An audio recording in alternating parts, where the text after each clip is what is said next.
This is through the Memorandum of Understanding signed today by the Climate Change and Development Authority and United Nations Women. This MOU will bring the inclusion of women's voices in their plans and programs throughout vulnerable communities. Acting Managing Director for Climate Change and Development Authority, Deborah Sungi, highlighted the challenges. The challenge that we see is actually when we are going down to implement.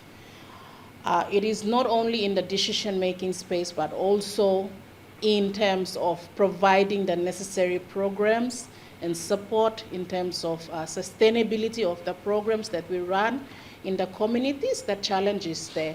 Maybe because we don't have the capacity or we don't have that necessary resource that we need in terms of ensuring that inclusivity in the policy is really being implemented and it is sustainable in our programs. That is the UN Women will help with the necessary resources and capabilities to reach the wider communities. Bring in the technical expertise, such as bringing in the tools that can help governments to bring in considerations on women.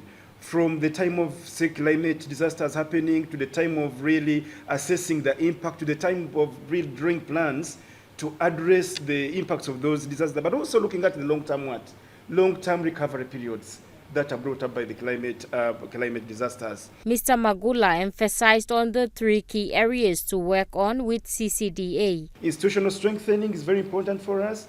Issues around the participation of women across the different elements of climate change, and of course looking at the national plans, budgets and frameworks that really are gender responsive and respond to unique needs of women and girls, but also looking at the vulnerable groups like women living with disabilities, women living with HIV. How do they all come and play a key role into the response to disaster, to climate-related issues and impact? This collaboration will be for the next year for projects at the national and sub-national levels.